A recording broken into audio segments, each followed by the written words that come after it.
In the ancient world, survival was a daily battle. Early humans were not the strongest or fastest creatures in their environment. They faced enormous challenges every single day, from finding their next meal to protecting their families from colossal predators that roamed the land.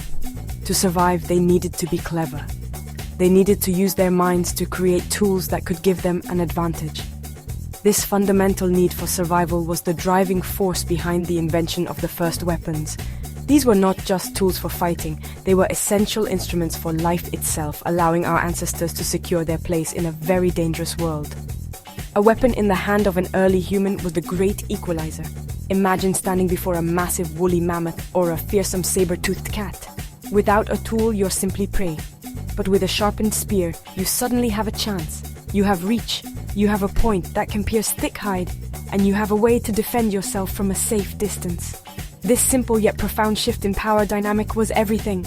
Weapons allowed early people to hunt animals much larger than themselves, providing a rich source of food, fur for warmth, and bones for more tools. It was a game changer, turning fear into a calculated risk. Beyond the hunt, weapons were crucial for protection. Early human groups often competed with each other for resources like water, food, and sheltered caves. In a world without laws or police, a well-crafted axe or a sturdy club was your best defense. It could protect your family, your food stores, and your home from rivals. The ability to defend your territory meant you could create a safer space for your children to grow and for your community to thrive. These tools provided a sense of security, allowing people to build more stable lives instead of constantly being on the move, fleeing from danger. So when we look back at these ancient implements, we must see them for what they truly were: keys to survival. They represent human ingenuity at its most basic and most brilliant.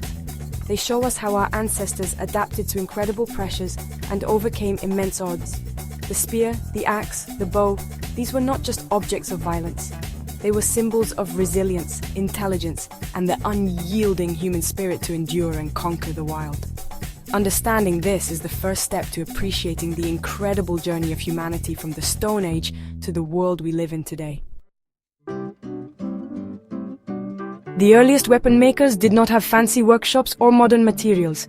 They had to use what nature provided, relying on their knowledge of the world around them. The most basic and important materials were right under their feet: stone, wood, and bone. Wood was plentiful and easy to shape. A long, straight branch could be sharpened into a simple spear or hardened in a fire to make it more durable. It was lightweight, making it perfect for throwing or carrying over long distances during a hunt. Wood formed the foundation of many early weapons, providing the handle for an axe or the shaft for an arrow. Stone was the true champion of the ancient world. Not just any stone would do. Early humans searched for specific types like flint, obsidian, and chert. These stones have a special quality.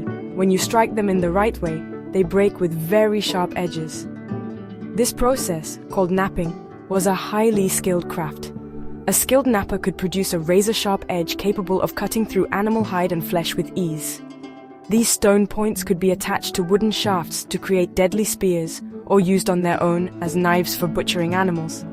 The Stone Age is named for this very reason. Stone was the critical technology of the era.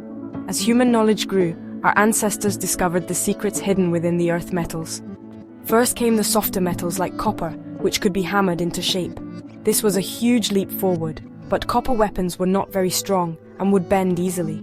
The real revolution happened when they learned to mix copper with tin to create a much harder alloy bronze. The Bronze Age brought forth stronger, more durable swords, spearheads, and shields.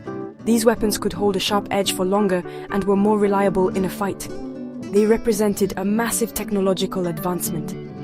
Later still, the mastery of iron changed everything once again. Iron was more common than copper and tin, but it required much higher temperatures to forge. Once blacksmiths learned how to control intense fire in a furnace, they could create iron tools and weapons that were superior to bronze. An iron sword was tougher and could be made sharper than any bronze blade. This technology spread across the world, giving armies a decisive edge and marking the beginning of the Iron Age. From simple stones to mighty iron, the materials for weapons tell a story of human progress and innovation. Creating a weapon from raw materials was a careful step-by-step process. Let's start with a simple stone spearhead. The craftsman, or napper, would begin by selecting the right piece of flint. This was a crucial first step, as a stone with hidden cracks could shatter and waste hours of work. He would hold this core stone in one hand and use a harder hammerstone to strike off large flakes. This initial shaping was about creating a rough, triangular outline. It required strength and a good eye to see the potential shape hidden within the raw rock, much like a sculptor sees a statue in a block of marble. The next stage was all about refinement. The napper would switch to a smaller, more precise tool, perhaps a piece of antler or hard bone. With this, he would carefully press against the edges of the rough stone shape. This technique, called pressure flaking, allowed him to remove tiny, thin flakes of stone. With each press, the edge became straighter and sharper. This was delicate work that required immense patience and control. The craftsman would slowly work his way around the entire stone, creating a symmetrical point with serrated, saw-like edges that could tear through flesh and hide effectively. Once the stone point was complete, it needed to be attached to a wooden shaft to become a spear. The craftsman would find a straight, strong branch and carve a notch in one end. The stone spearhead would be fitted snugly into this notch. To secure it, he would use natural materials as glue and rope. Tree sap or resin could be heated to become a sticky adhesive. Then, he would wrap the joint tightly with sinew, the strong fibrous tendon from an animal, or cordage made from plant fibers. As the sinew dried, it would shrink and pull the joint incredibly tight, creating a strong, reliable weapon. The process for making a bow and arrow was even more complex, requiring different skills. The bowyer had to select the right kind of wood, like yew or ash, that was both strong and flexible. He would spend many days carefully shaving and shaping the wood, tillering it so that both limbs bent evenly. The bowstring itself was made from twisted animal gut or plant fibers. Meanwhile, another craftsman would be fletching the arrows, attaching feathers to the back of the shaft to make them fly straight and true. This division of labor shows how weapon making became a specialized and vital craft in ancient societies. Looking at these ancient weapons is like opening a window into the past. They are more than just primitive tools. They are historical documents carved from stone and wood. By studying a spearhead, we can learn about the resources available in a specific region.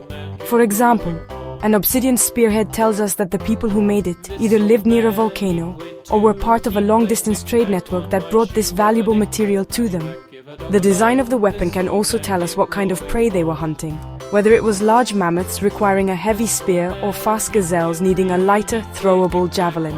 The evolution of weapon technology mirrors the evolution of human society. The shift from simple clubs to complex bows and arrows shows a growth in cognitive abilities, planning, problem-solving, and understanding physics. The transition from the Stone Age to the Bronze Age and then the Iron Age reveals major breakthroughs in technology and social organization. Making bronze required trade to get both copper and tin, which means societies were interacting and cooperating.